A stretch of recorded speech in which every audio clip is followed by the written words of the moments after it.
Hello, everyone, and welcome to the Heads Up podcast for, what is it, May 17th, 2014. It's just turned 18th for me, but you know. Oh, look at the big man on the block, 6 hours ahead of old Will. So, today... Well, if I'm only 6 hours ahead, actually, then it should be 18th for you as well. It's just past midnight. I'm 25 minutes out, Rythian. You are still ahead of me. All right. I'm 7 hours ahead of you. Speak to me from the future. Speaking to you from the future. What do I need to invest in? I need investment. Gold standard. That's all there's to it. Okay, so welcome to the Heads Up podcast, everyone. I don't remember which number this is going to be at this point. Old podcast that I haven't touched on in a long time. But today I'm joined by Rythian of the Yogscast, my compatriot. Hello. So we were just kind of, chatting in the middle of the night because everybody else has gone to bed and we're the only ones up, and started talking about BioShock. So I thought, you know what? Why don't we just record this and put it out, because I think you guys would like to hear it.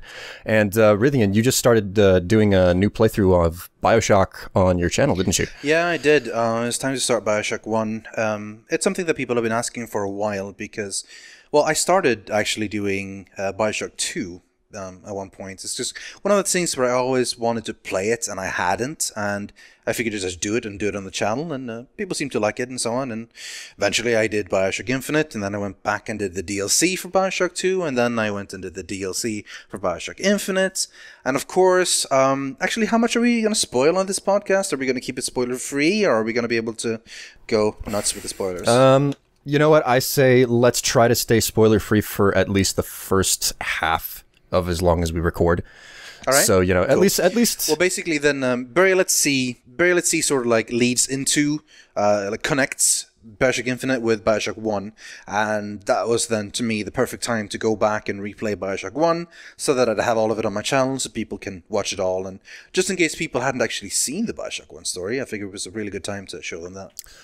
And just to make something clear to you, Rythian, I still haven't finished Burial at Sea. And I do intend to go back and play Minerva's Den. That's another thing that I haven't gotten around to. So, yeah. For my own sake, please. I'll keep the spoilers free on that one, yeah. But BioShock, geez. I figure, this is a perfect topic because I know that you have a really big love for... Is it BioShock Infinite you find to be the best out of the universe? BioShock is my favorite of the ones, yeah. I mean, I really enjoy all three of them, to be honest, but Infinite is what really, really stuck with me. It's what really resonated in terms of things. And I attribute that mostly to the characters and the overall story. Seeing BioShock 1 and Rapture, and BioShock 2 for that matter, and enjoying to see just how different an environment that was, and the different gameplay style, and just how it all worked was really cool. But to me, Booker and Elizabeth and their relationship, and her growth over the entire game, and the way the game ended, and that stuff was just so much more interesting to me than a shooter under the sea. No matter that it was a great shooter and it was an interesting shooter, but Infinite just stuck with me a lot more. So the what I'm taking away from that is that you cared about Infinite more strictly because of the story and the relationship they built between Booker and Elizabeth. It wasn't so much about the gameplay, because a lot of complaints have been leveled at BioShock Infinite for the fact that it's not exactly the best and most smooth gameplay experience, especially with, say, the Ghost boss, I believe it was, that's halfway through. I'll agree with that, yeah. I think there could have been a lot better ways of handling combat, specifically in BioShock Infinite, and in some cases, the big combat set pieces in the game felt jarring, based on the story you just had, and then you enter this open area, and you mowed down dozens of people, real people, just that had a different opinion than you. In BioShock, it was always, there were splices, they were like mutants, they were just, crazy people that were basically not real people anymore at this point. But on BioShock Infinite, you usually just went up against people like cops in order to hunt you down, or people had different political viewpoints to you, or you're ordered by someone to stop you from infiltrating their area or whatever, and you just became an absolute mass murderer by the end of the game. And that felt really jarring sometimes to compare that to the storyline that's being told and the dialogue and the events that happened with Booker and Elizabeth. But purely gameplay-wise, I think BioShock Infinite combat-wise had some really, really beautiful moments, like the jumping around on the skyhook, on those I don't know what you would call them, when you're hanging along the railing and moving around, like constantly a mobile set piece, and jumping off and landing on them with the strikes and going for ranged attacks. And obviously there were some really cool vigor combos and that sort of stuff. So I think there was some really cool bits in the combat, but no, I wouldn't. That's not really why I play the game, and it's not really the best bits about the game. There's a DLC release for that, the Combat Clash of the Clouds or something. I never even touched it because it's just a combat DLC, and that's just not interesting to me. Yeah. Now, that does remind me of something. It's a $5 word that became really, really a hot thing to say. I'd say early last year, 2013, not too long after BioShock Infinite came out. It was ludonarrative dissonance. And ludonarrative dissonance, yeah, you've heard of this before, haven't you? I know what it is. Yeah. So, but explain it for the listeners. To explain to everybody what ludonarrative dissonance is, aside of being a really fancy word that makes you sound smart, it's basically where your story goes in one direction, but the gameplay goes in another. A good example would be the Uncharted series, where Nathan Drake, he's this like Indiana Jones comedian guy, and yet as soon as you get control of him, you're slaughtering thousands of people, and that's just not something indicative of what a comedian would do, someone who could run their mouth a whole lot and be funny. Yeah, I mean, it's the same thing like, I mean, it's Uncharted is basically Indiana Jones, that's the entire thing. Or, well, if you want to put it that way, it's Tomb Raider. But, and that's another example, a little bit of the whole narrative thing, by the way. Yeah. There is the whole thing, and that's a problem with almost all games. Now, the only way they feel that you can actually interact with other players is by killing them, is by shooting them, because everything needs to be a shooter. And that actually goes back to, I was actually reading, it's good timing for this actually, not just because I started BioShock, because I recently read a long document about how BioShock 1 was created. How the Irrational Games were creating a new type of game. They wanted to do a spiritual sequel to System Shock 2. I don't know if you played it, but like it's one of the first, like, there was technically a shooter, but it was way more RPG elements. There was a lot more to it. You had inventory, you had to repair things, and you could mutate things. And honestly, went a little bit overboard for it. But the problem was it didn't sell, because those things generally don't sell that well. People want pretty much straightforward shooters. So I mean, this was about 2005, 2004, and some other games, like the standard shooters, big at that point. So they made sure that, like, how they would advertise and how they would mainly focus BioShock be, this is a shooter. We're gonna do a cool shooter. There's gonna be a shooter. They didn't want people to call it an RPG or like have that sort of interesting. Which is why, in the end, what you got was a shooter with magic powers. You just had a bunch of shooting items. I mean, you just had your shotgun, you had your machine gun, you had your pistol, and so on. And yeah, you had magic powers. And what made it really cool was that you were in an interesting universe, and the story was cool, and the major twist was really awesome, and that sort of thing. That's what made people like it so much. What made it the classic that it is. The twist in BioShock, that's really what sealed the deal for me whenever I found out. And the way that they just so artfully explained away all of your actions, like up to that point, it was like everything that I have done, everything that I have chose to do, that was beautiful writing, where they just turned it right back around and they said, you did all of that because you were told to. And some people may argue, well, that's really shit writing, because you did all of that because you actually wanted to, and they didn't actually have control over you. But to be able to write a game in such a manner to turn things around and say, yeah, everything that you chose to do was done as a design of the story. And there's no way that you can really look at that without saying, yeah, it fits in, every action you made fit in. Well, the funny bit about that is that it's one of those things that actually makes use of gaming for story, because most games have really bad story, and the level of interactivity and so on, it becomes just nothing. No one really cares about it. And Ken Levine and Irrational Games have, both in BioShock and BioShock Infinite, made something of that. So they have like decided to like, we are writing a story specifically for a game. We're not just writing a premise and then letting people do cool game stuff. We're writing a story, and this story will take place in a game, so let's actually make use of the fact that it's in a game. And so, yeah, and you got the storylines for both BioShock and BioShock Infinite, and that works that way, which wouldn't really work for anything else. Yeah, and Ken Levine, whenever he was when he was still working on like the final stages of BioShock Infinite before they were due to ship it, I remember watching a interview. I think it was over in England where it happened, and the interviewer was asking him questions about writing such good quality content for a game, and his specific comment that he had to make on that was, there's a confusion within the video game industry right now about the fact that games can have story. Everybody knows this. The problem is that so many publishers who, and just to clarify for everyone listening, the way that the video game industry works is that you have your publishers and your developers. Publishers have the money to fund the games. Developers actually make the games, okay? So when the publishers give the money to developers to make a game, it's still their money, so they can tell the developers, oh, hey, everybody seems to be doing multiplayer, put multiplayer in the game, okay? And that's the reason why you get these shit quality things that are jammed into games that don't seem to make a lot of sense.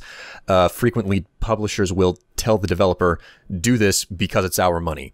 So what a lot of publishers don't understand is that writing for a game is not the same as writing for television or writing a book or writing a movie. It's interactive. And that was the most important thing that Ken Levine had to say about writing for games. It's the fact that you need a writer on site who is there to understand the changes in gameplay mechanics to adjust the story so it still fits with the game. And how the interaction changes and how scenes change, because what's important is that a good game doesn't wrestle the camera away from you. It doesn't say, okay, we're going to stop with, giving you control and we're going to have a cinematic sequence. A really well-told story doesn't take that control away from you in a game. It leaves the control it leaves control with you the entire time, and it acknowledges the fact that you might not be looking in the right direction. And that's part of the challenge of, creating a really good story in a game. It's making an experience that is interesting and engaging enough so that players won't want to be looking in the wrong direction. They will be looking at the event as it happens. And that really showed me how much Ken Levine is really a forerunner for making good stories in video games this day and age. That's true, and like the thing is, a lot of games feel they have this thing where they feel like we want to be movies. They always have like the movies is the big brother, and we're trying to emulate them somehow. And the way they do that a lot of the time is just like cutscenes, and I mean, there's been some pretty damn cool cutscenes, and some of the big blockbuster games are like big blockbuster movies. Like, you get the Assassin's Creed, you get the Call of Duties, and there's tons of big ass exploding set pieces and cool things happening and things being taken away from your control. And I mean, those are entertaining for its own. I mean, I love a lot of those games and they're really fun. But yeah, it is more interesting when you get to do it on yourself, and it is more of an interactive thing. And like when someone is specifically writing story for a game instead of just writing a story that they make into a game, it feels like it's definitely worth the difference. And part of the reason that you end up having so many audio logs around everywhere, because apparently that's stuff you throw around and leave everywhere in the game for no real reason. I'm gonna sit here, talk into this big ass tape recorder, and like just let my innermost feelings out, and then just leave it here and then go on my way. That's something you sort of have to accept, because if that didn't happen, you wouldn't really see anything, because your only interaction with the game is shooting people coming at you. Either that or they're just immortal. In all those games, like, you either have something immortal in front of you that you can't shoot, or you're given you can't actually do anything to them because you're, again, cutscene or anything, and then they disappear, so you can't actually shoot them. And the only way to tell the story then is for these audio diaries that are around everywhere, and so many games use those. But there are necessary sacrifices sometimes you have to do for that stuff, and we're steadily seeing increases in like how well developers are making stories in games, but we have what we have. Maybe we should talk a little bit more about BioShock. Yeah. Let's see. We sort of spun off a little bit. Yeah. What was I?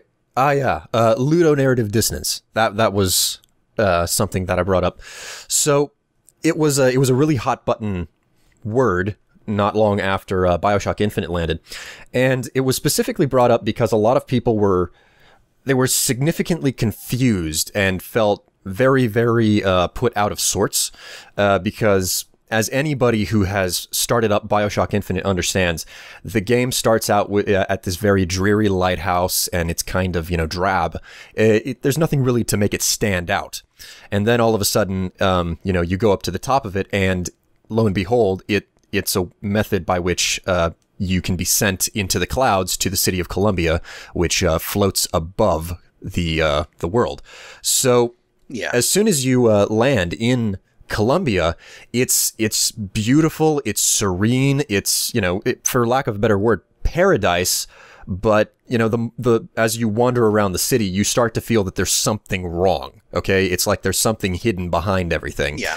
And then there's this moment. It's this sort of like ruined utopia that used to be fantastic, but you can sort of tell that the people here aren't really right. And you find out more and more, and you realize that the appearances are, deceiving. Like, it looks like a great place, but it's a pretty horrible place. Yeah. I mean, the racism is obviously pretty big immediately, and that's just something you notice. So just to explain to everyone who's never actually played Infinite, what happens is you wander, you're put in the middle of the city, and it's completely peaceful, it's completely calm.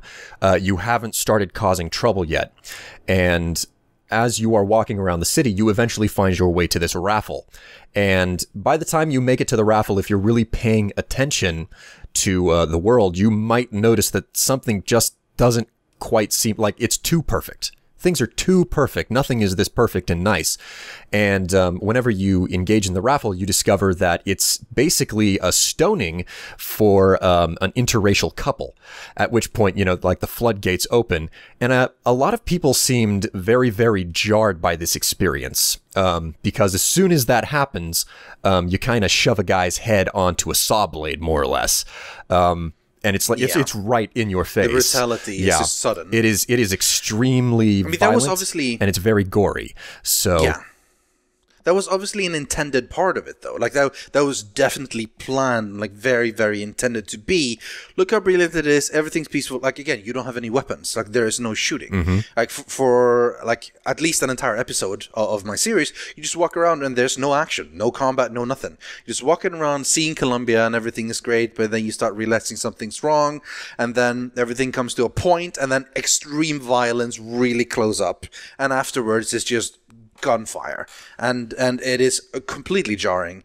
And eventually that continues through the rest of the game. That's the combat in the game, but the jarringness never really stops, and eventually it turns into, to me, not just like, oh, this is so effective because it's so jarring, like it was at the beginning, but it felt like the game didn't really reward the jarringness with actually pointing it out, because it still played the same way. Like, the conversations between Booker and Elizabeth were still, like, didn't really acknowledge the fact that Booker just exploded 15 people with 2 rocket launchers, and that he's like literally used this skyhook thing to like rip apart 5 people's heads, and like that happened right in front of Elizabeth, and all she does is like, here, have some more ammunition, and then they go together to talk after that.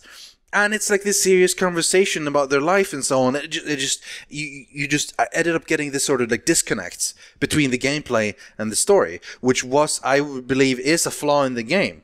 But the mark of the quality of the game to me is that I cared so much about the story and I cared so much about the characters that I'm willing to forgive that and still consider it the best game in the series. Well, you clearly had a different experience with BioShock Infinite than I had, because I've played it through twice now, and I'm more than a year old. I only played it through twice. What happened with me was that the skyhook, which is a method by which you can travel around this basically sky rail system in the world for rapid transit, it also serves as a sort of melee weapon because whenever you use it, it has this very, very powerful motor in it. And obviously it's made of metals and it's something that you have on your arm. So it's perfect for melee attacks. The thing is, the first time that I actually used it, you can go up to someone who is, I believe it's nearly dead, and hold down the melee button to basically kill them in some sort of an execution manner. Yeah, you do sort of execution move, and it's brutal. It's exactly as brutal as it sounds. First time that I did that, and well, I had done that once or twice before, but I really wasn't, using it too much. It was like for an oh shit moment or like, oh, he's close enough to me, and I would use it. But then I'd say, what would you say, about a quarter of the way into the game, you meet Elizabeth and she starts following you around?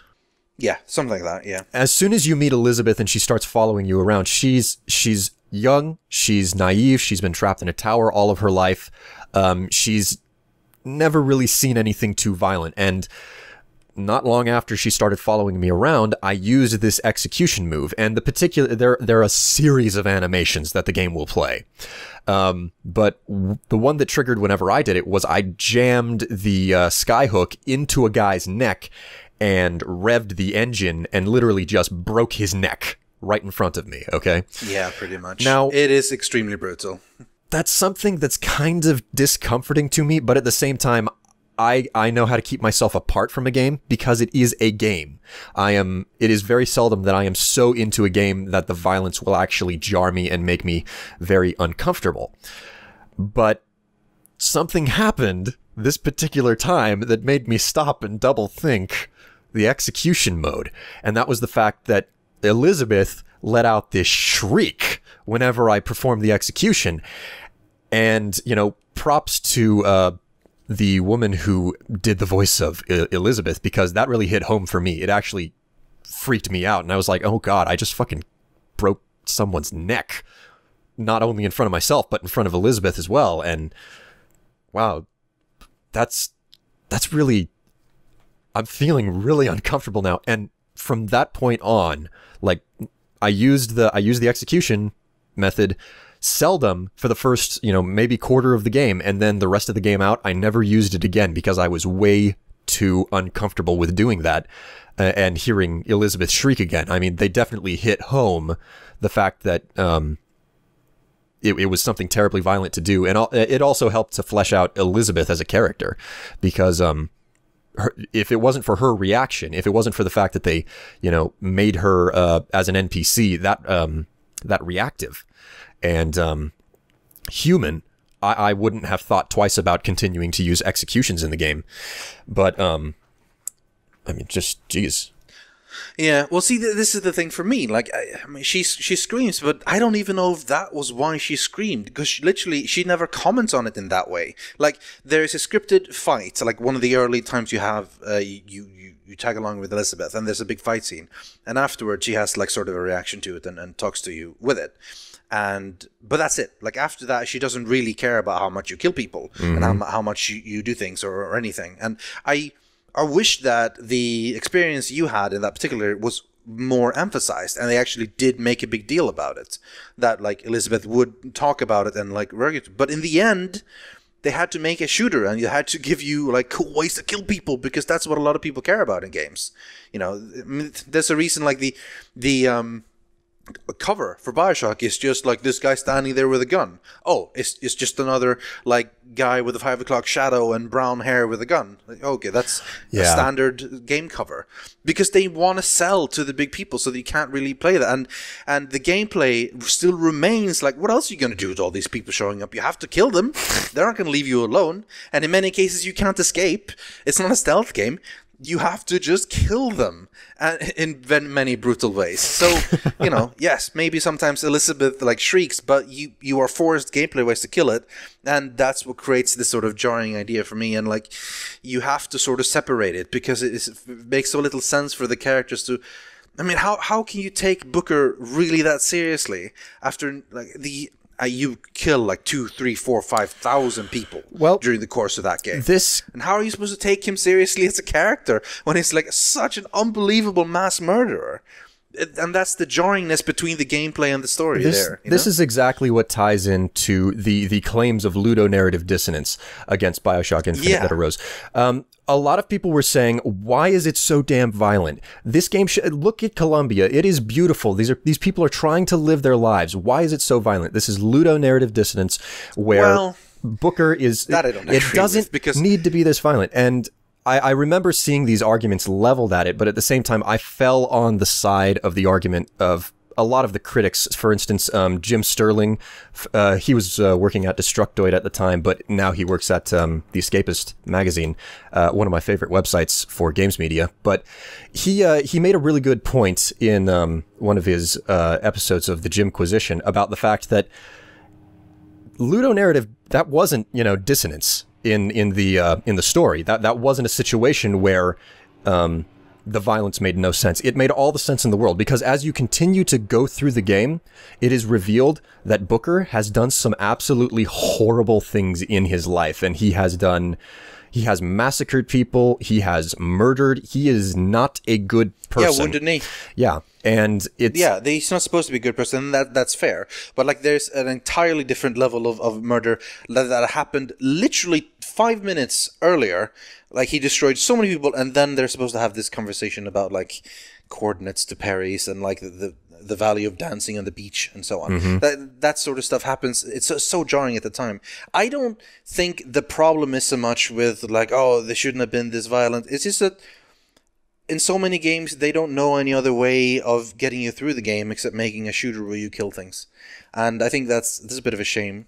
But it works better in BioShock 1 and BioShock 2 because the enemies aren't just human, and because you don't really have just an innocent young naive girl following you around. You're pretty much just on your own there. And that's also part of why BioShock Infinite is so much more interesting to me. BioShock 1 and BioShock 2 were excellent games, but in the end, it's just another shooter when you're in this dark, dank area and you're just shooting weird mutated freaks and destroying them and moving along to reach the next area. It's great story and it's great characters and they're fantastic games, but they're just not as interesting to me as BioShock Infinite is, because specifically it gives you Elizabeth and the relationship between Booker and Elizabeth. And then that falls a little bit when it all still becomes yet another walk into a big room, here comes 40 enemies and 50 turrets, destroy them with your weapons. Now, which, by the way, also, you could only have 2 weapons at the same time, which was annoying. I really wish you could have more. Yeah, that was a large drawback I found to BioShock Infinite, was the fact that you could only carry 2 weapons, and that's a factor to. I suppose we should get on to the fact that you and I differ on which game is better in the series. I find BioShock 1 to be the pinnacle of it, and I don't find BioShock Infinite to be the best in the series. That being said, it is a very good game. But I put together a top 10 list quite some time ago. For those of you, my listeners who are listening right now and have been around for a while, you'll remember the top 10 list, but I put BioShock, the original BioShock, at the top of that list. And the reason why it was at the top of the list was because, 1, it blew me away whenever I played it the first time, and 2, one of the stipulations for ending up on my top 10 list is that I am fully willing to pick the game up and play it through start to finish. It's not one of those situations where I'm feeling nostalgic, and I'll play through it for an hour, and I'll play it for an hour and I'd be like, oh, okay, I'm done. I've gotten my fix. Things that end up on that top 10 list are games that I will play through in entirety. I think that's probably getting picked up by the microphone. There's a small airstrip not that far away from where I live. Personally, I found the gameplay mechanics in the original BioShock so much more compelling. And I found the unique storytelling in BioShock 1 far more compelling than the storytelling in BioShock Infinite. And to be certain, BioShock was... Is this, by the way, is this the point where we can go in about a little bit of spoilers? I'd say that this is... Can we be open? Yeah, we can be open at this point. Spoilers, people, if... So from the hair point on, if you're listening, we will spoil BioShock 1, we will spoil BioShock Infinite, and we will I will spoil BioShock 2, but not Minerva's Den and not Barry Let's See. Yeah. Because Will hasn't played those Yeah. yet. All right, I'll get around to it soon. I promise. The twist in BioShock 1. Yeah, the twist in BioShock 1. Would you kindly twist? Hold on. Give me BioShock 1. I'll give you BioShock Infinite for the twists. All right, fair enough. Yeah. Okay, so BioShock 1, the enormous twist is that from the very outset of the game, as soon as you arrive in Rapture, is that you pick up this shortwave radio and there's a man named Atlas who is constantly walking you through your adventure, trying to get you to go to a certain area, trying to help him out. And every single time he seems to talk and wants you to do something very important, he says, would you kindly do this? Would you kindly do that? And it turns out that whenever you get to, I'd say, the 2/3 of the way through the game, and you finally meet Andrew Ryan, who is, up to that point, the big bad guy, you discover that Atlas is actually a massive criminal from the world of Rapture named Frank Fontaine. And you were genetically engineered to follow his orders as long as he said, would you kindly, in front of it. So as soon as they revealed that Atlas was indeed Frank Fontaine and that you were controlled by the phrase, would you kindly, they immediately turned around and said, guess what? You've been doing all this stuff because you thought he was your friend. It turns out you were actually doing all of that stuff because he told you to, and he used this would you kindly phrase to force you to do it, even though you thought you had free will the entire time. And that just, whenever I discovered that, it made my skin crawl. It goosebumps, skin crawl, all of it at the same time. I was like, that's insane, because I remember everything that I've done up to this point, and it turns out that I was controlled the whole time. And it was a very unique writing. The thing that made that so effective is that it played against just on the whole idea of games. You just do things because random NPCs tell you to do them. Like, in every game, some voice comes up and says, like, Agent Soldier, you gotta go and attack the enemy in the West Base. And then you do. You just go attack the enemy soldier in the West Base. Because that's what you're supposed to do. So they played on that idea that, like, you do things, even though you're supposed to have, like, free will, you just do things because you have to. And the reason you do that is because you're conditioned in games to just go where they tell you to go. Because that's where the game is. So it played on that effect. So it wasn't so much just that, the character, which is called Jack, which I don't think is actually mentioned in the game itself. It's like in supplemental material. Yeah, it's the guy you're playing is just called Jack. Your name is written on a to and from tag on a gift that you have. You only see it once at the very beginning of the game, which is only so. Yeah, and then it's sort of covered up as well. But yeah, basically, your name is Jack. Anyway, the character Jack then, like, is you, obviously, because you're playing him. And you get the whole thing that, holy crap, I just did everything because it would be kindly. It works as such an amazing twist. But you cannot redo that. That's part of the problem. You can never redo that thing. And another part of the problem with many games, many stories, is they feel they need to have a twist of some sort. And BioShock 2's twist is not really, it's actually pretty twist free. It doesn't really have a major twist, which is nice. Funny thing is actually that well, it's not funny, but Irrational Games didn't make BioShock 2. 2K Marine did BioShock 2, and they did a pretty good job at it. Actually, I quite enjoy it. And I meant to mention this earlier when you were saying, like, the gameplay in BioShock 1 was really good, and I agree with that. But the gameplay in BioShock 2 is better in every way. Absolutely, there are cooler plasmids. There are greater plasmids, and plus you can use both weapon and plasmid at the same time, which is pretty sweet. Story-wise, it's just not as effective. And environmentally-wise, it's just not as effective because it's never going to feel the same going back to a place as to seeing the first place, the place the first time. Seeing Rapture for the first time, exploring it for the first time, noticing everything, it is amazing. It is a great feeling. Going back there, it's like, yeah, I remember this place is pretty cool, but it's never going to wow you the same way. And that's sort of the problem most direct sequels have to offer. Yeah. So this does get into the area of BioShock 1 versus BioShock 2.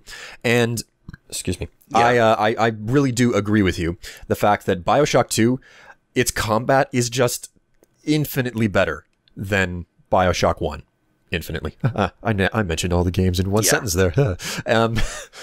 What happened was that I was anticipating BioShock 2 when it came out, and I played through it with great fervor, but at the same time, I hadn't paid attention to the development of it, and I didn't know that it didn't come from the same studio, and I was grossly disappointed from the game on a story level. In fact, I hate the game on a story level. I find it wholly uninspiring. I find it completely uninteresting. And most importantly, I don't find the conclusion rewarding no matter which ending you get, because I was so dissatisfied with it whenever I played through it the first time. I went through it a second time to get the other ending, and I discovered it to be even less satisfying. Having a lot to do with the fact that I didn't feel that the proper justice was brought to, what's her name? Eleanor Lamb or something? Whoever it is that keeps talking to you through the radio. Well, she can either die or she can't die. Yeah, a lamb. But she can die, or there's actually like variations of, and 6 variations of the very ending. You can have evil Eleanor or good Eleanor, and you can have like then there's like variations of what she actually does and how it actually ends. But Sophia Lamb, which is the main villain, Sophia, she can die, or she cannot die, depending on choices you've made. It depends on how. First of all, there's the good or bad Eleanor, which a lot of it is based on what you do with the little sisters, obviously. And then there's the three major NPCs where you get a choice to kill them or not, also has an effect on the ending as well. If you've saved all of them, or most of them, Sophia Lamb survives. If you haven't, she dies. So that's a lot of, as well, that's like based on what you actually do in the game. And justice given to her or whatever, I agree with you. But like, I agree also as well that like the story just didn't have the same kick, but it's just really hard. You can't do it as well as BioShock in terms of like just the amazing effects. But what really saved the game for me is the little sister sequence, when you get to see through the eyes of a little sister, and you walk around and you see how different things is for them, and how it all looks different. How the reason they call things angels isn't because just a name; it's because they literally see them as angels, and they're like conditioned and learned. It was just amazing. That really like saved the game from being like just a good game to like, yes, this game is a worthy sequel, even though it isn't as good. Now you see that in particular sequence in BioShock 2 where you play as a little sister and you get to see the world through their eyes, that really that definitely was the standout moment in the game that made it really interesting. I'll agree with that, definitely. But I felt that the game overall on a story level was just so unrewarding that it didn't matter. That sequence didn't matter. The superior gameplay mechanics that were implemented in BioShock 2 didn't matter, because I came to BioShock 2 expecting a good story, because I came from BioShock 1 getting a good story. And I was just so wholly unsatisfied that I just cannot stand the game for the most part. Granted, I always kind of think about going back to play it again, because we all have to remember video games are about playing.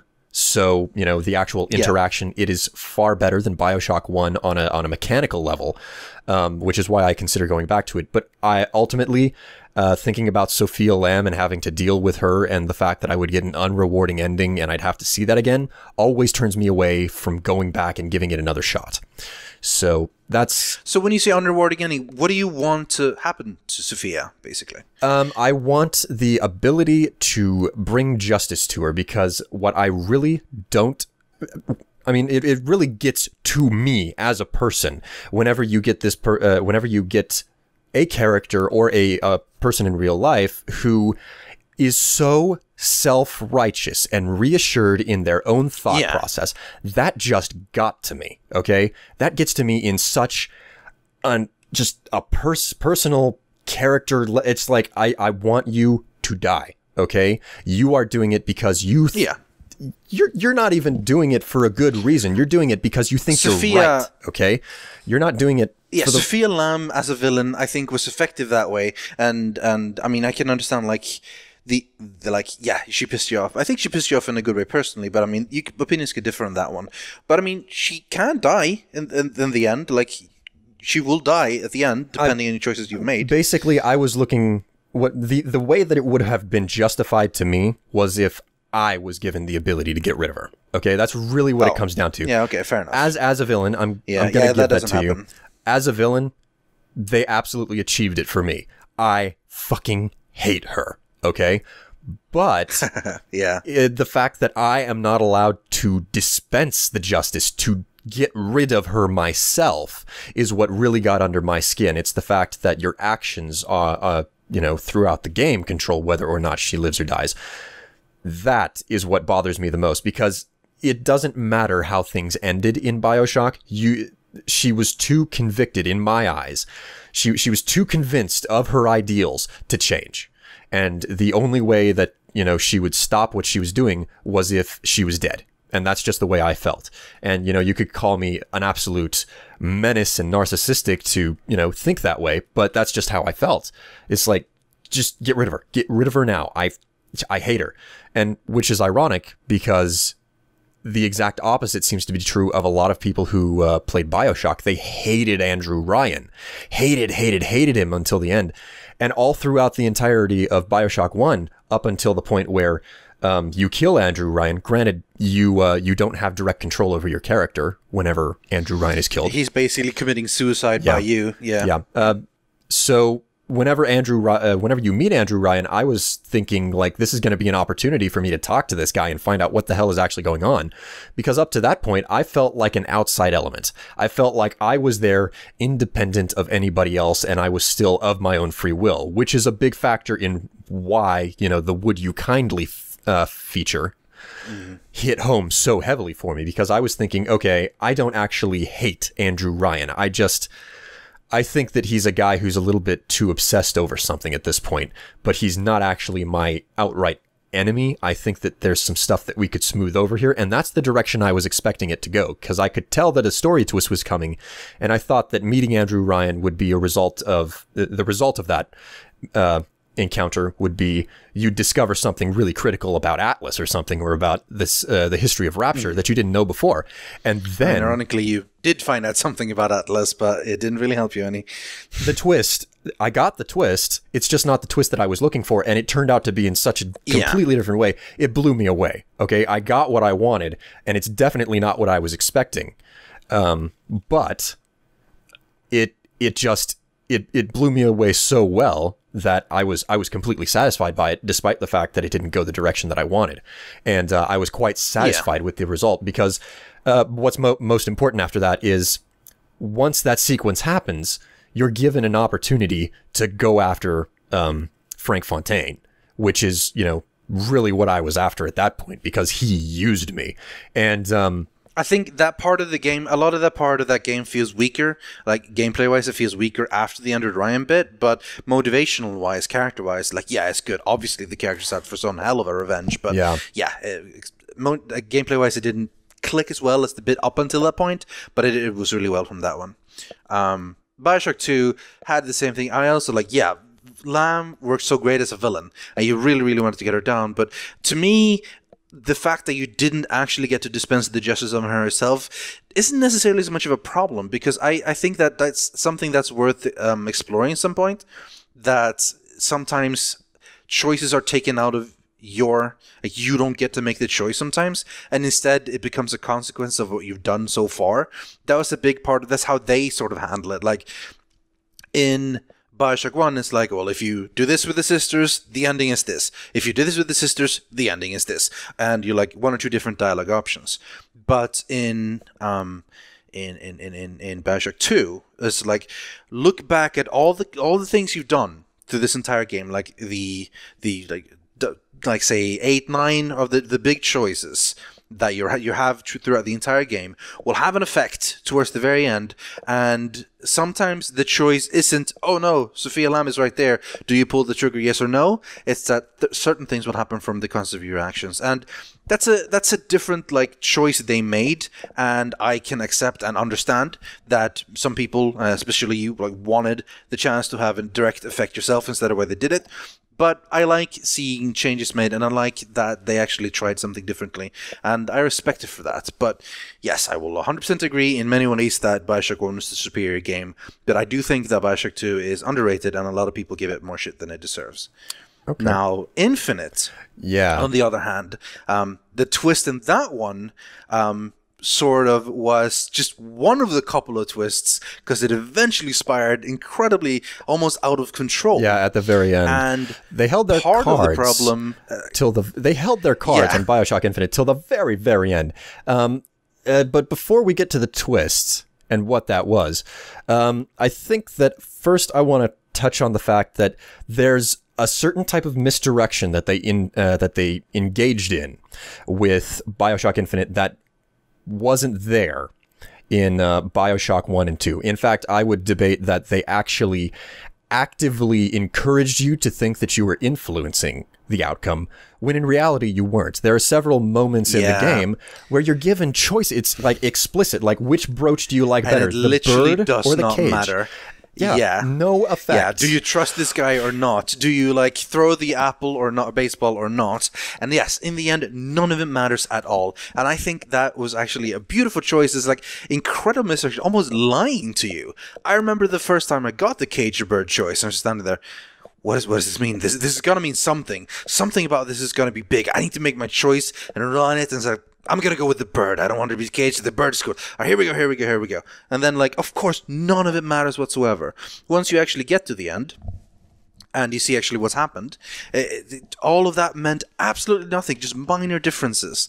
And that's sort of again, that was also very intentionally made. Present the players with choices that seems like choices, but in the end, that's not the entire point, because once you got to the end and sort of showed the whole like quantum universe thing going on, it's like it doesn't really matter because it all sort of leads to this.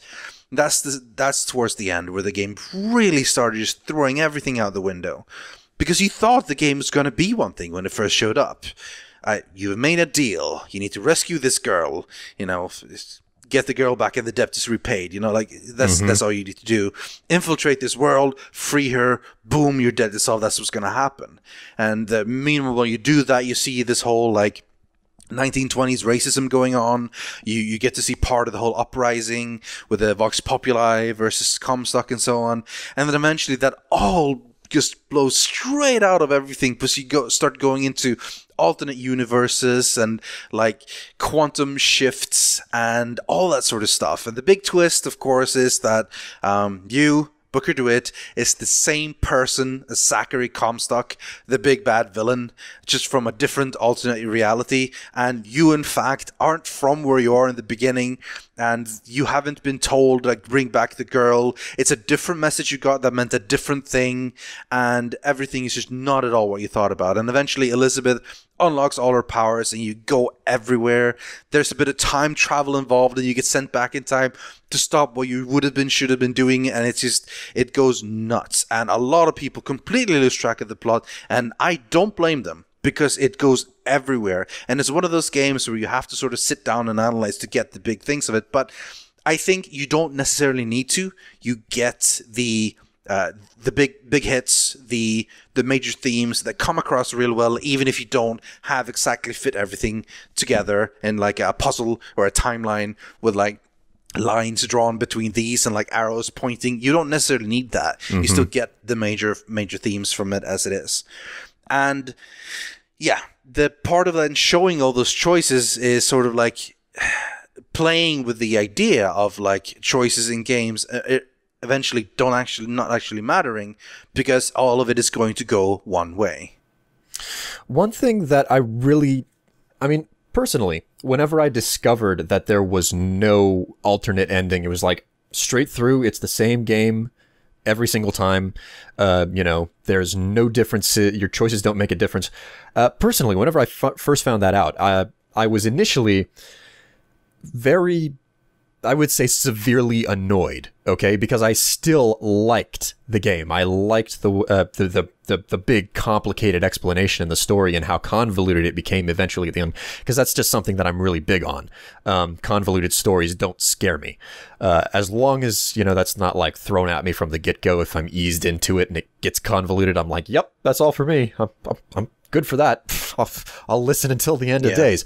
But at first, I was severely annoyed that my choices had no bearing on the ending whatsoever. But then after, I'd say it took me about a week of, just kind of gestating on the way that the game played out and everything. And I realized, you know what? that's actually some fairly good writing right there. Where, and you know, once again, coming back to what Ken Levine said about having a writer on site when you're developing a game to adjust things. It was specifically designed to give you choices where it's like, here's a choice. Oh my God, this is going to change something. This is going to mean something, and then it doesn't. That was intentionally designed. It was like, no, the choices don't matter, because what's the big message in the end? Everything is predetermined, and what the Lutesses were always going on about. It's fate. It's predetermined. It's going to happen this way without a question, because you can't change fate. This is how it's going to play out. So it made sense overall, and it definitely made sense for everything in the long run. But it also brings up... Well, we have the coin flip. You know, it's one of the major things early on in the game. You move in, and then you see, like, the thing is, like, heads or tails. And then you say heads or tails, and then you pick one, and it turns out that, well, actually, what happens is, they have this, like, big blackboard on themselves, and then you have this, like, 16 heads. And then, like, there's no tails. And then you say tails, and of course it's heads. And then he turns around, and you see this, like, 200 heads. Like, it's the coin has always landed heads, and you have always said tails. Yep. Every time. And because it's happened all these times over and over and over again, and that is sort of the point of it, like, the predetermination and how people always seem to sort of do the same thing. And, yeah... it's convoluted, and I don't think we necessarily gain a lot from going into the exact details, but hitting the major themes of the story as it is makes it so interesting to me. Much more interesting, like, than because of the Lutesses, because of the quantum universes, because of Elizabeth's powers and the shifts back and forth, and the refrain of a man, lighthouse, a city, it's always going to be the same, and... that worked so well for me in the story-wise, and the fact that it always had the same ending really worked for me as well, like, immediately. I was like, I feel like having a different ending here wouldn't make it much sense to me, like, oh, you would have had a different ending if you'd chosen Cage, you would have a different ending if you'd chosen Bird, because that wouldn't have worked for me at all. So the way it did it, which was fantastic to me, and it stuck with me, and I considered it like a really, really, really good game. And I don't know where I would place it on, like, a list of top whatever games, but I'd say it was probably one of the best games I played in 2013, at least. So okay, take that for what it's worth. Now, here's something else that I've been curious about, because something that I've listened to for a long time is the Escapist podcast. And whenever BioShock Infinite came out, they had a dedicated podcast to it, and the woman who was the editor-in-chief at the time, Susan Arnett, she made a very, very good point. Like, I followed the entire podcast, I understood all the arguments that they had, and it was very thought-provoking, but one single hole was punched in the entirety of BioShock Infinite that really just made me wonder, because it wasn't properly explained, I think. No one else could really answer her on this. And this is the question. Now, it's clear, as we already stated, one of the big twists to BioShock Infinite is that the character you play, Booker DeWitt, is actually the same person, Zachary Comstock, who is the big bad guy, who built and runs the city of Columbia. So, this is the question that was posed. Okay, the defining moment in Booker's history that decides whether or not he remains Booker or becomes Zachary Comstock is whether or not he takes a baptism. Okay? Whenever Booker remains Booker, he refuses the baptism. He runs away from it. Whenever Booker becomes Comstock, he accepts the baptism and becomes reborn, okay? And this is the argument. This is what is the question. Why is it that Booker is, despite the fact that he is interested in, he's a horrible man, he slaughters people, he kills indiscriminately, he gambles, he drinks, and for that matter, one of the other big twists is that Elizabeth is Booker's daughter, okay? And what really sets the entire storyline in motion is the fact that Elizabeth is, he sells her, okay? He sells her to cover his debt. So he's in massive debt, and he sells her to Comstock. Yeah. So and the way that works out is the Lutesses have found a way to leap between alternate realities, and Comstock goes to another reality and buys Anna or Elizabeth from Anna do his alternate. Comstock, yeah. He buys Anna from Booker, the version of himself that did not take the baptism. So the guy who took the baptism takes the daughter from the guy who doesn't take the baptism. Now this is the question. Despite the fact that Booker is a terrible person and he does, all of this murder, selling his own child, all of these things, he's not racist. Okay, he's not racist. He doesn't hate black people. He's not going to discriminate against people of a different religious background. Yet for some reason, when he takes the baptism and becomes Comstock, he's a racist. He's a terrible bigot. How is that explained? That doesn't seem to be explained ever at all. That's the one thing that I haven't been able to figure out on my own. Thoughts? Well, to be honest, like the way it comes to me is that neither Booker or Comstock really have that strong opinions on the matter. Comstock himself, like his regime or whatever you want to call it, is pretty racist, yes.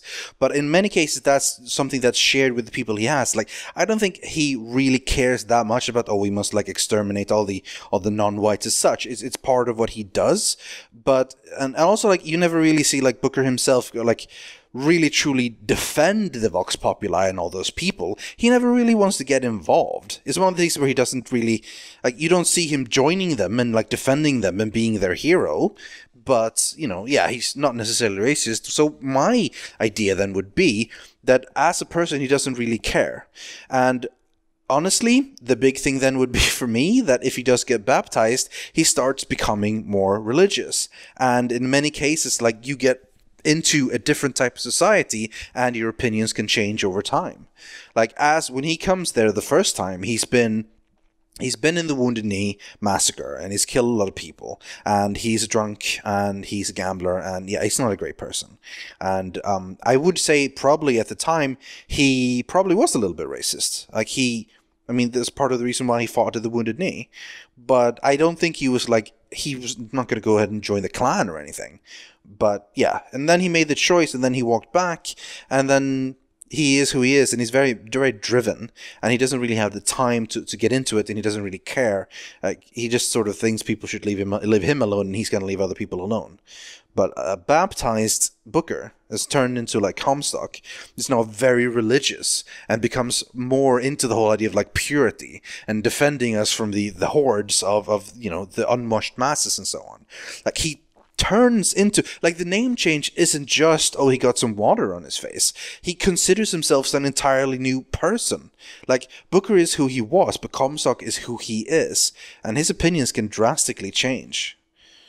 I wouldn't say it's like a sharp shift from like a defender of every race to someone who actively like genocides them or anything, but I do think like he changed as a person and became racist. He definitely changed quite a bit. That's to be certain, because I remember a specific audio log that you pick up where he talks about how, people who aren't white, they belong in, they should be serving others. And they should be servants, Which, I still, So your argument is that he, whenever he took the baptism, he turned over and changed his character completely, which is what's responsible for him developing. I wouldn't say completely. Well, not completely. I wouldn't say completely. I think that, yes, definitely he changed. And that's part of why Booker is not really a good person, because this is who he can become. All of what Comstock does, that was in him all along. He had the capacity to become this person, this pretty horrible, even more horrible person, Comstock. And that was always something that Booker could have been. I'm not going to say that it was like a magical baptism that completely mind controlled him to be something else. Of course no, not at all. But I do think like he changed. He changed as a person. Yeah, it changed quite a bit for a lot of things. I mean, baptism does mean more than just like water. Like it's a rebirth into someone else, a different character, hence a different name and so on. So yeah, that's more of a character question, I suppose, more so than anything. And it is interesting to me. And I think a lot of people would attribute this to like, we can't have our good guy be racist, but we should have our bad guy be one, and then not really seeing they're supposed to be the same, so they should be similar, and just like sort of mixing that up story-wise and that being like some sort of plot hole. But I do think it's just like none of them were like that, like intensely anti-racist or super pro-racist, but the changes they made it so that this way, and yeah, Comstock becomes much more of a racist, and Booker just doesn't really care at that time. Yeah. It's just, I can see what you're saying, you know? It's just that so many things in the entire, this is the only thing that I find kind of poorly or not explained explicitly, because BioShock Infinite was so well written that they did tie up all of these loose ends, except for that one final loose end with the very, very conclusion where they leave asking, with, yeah, did the cycle break or not? There are a few loose ends. Some of them actually, there are a few loose ends, and some of them get answered in Burial at Sea, which is why I recommend you playing it eventually. But yeah, it's not perfect. It's not solved. It's not like a perfect loop from beginning to end. There are some questions, but I generally forgive them pretty happily, and I'm really happy with what they come up with. Okay. Well, we've been going on for an hour now. Do we want to do closing remarks?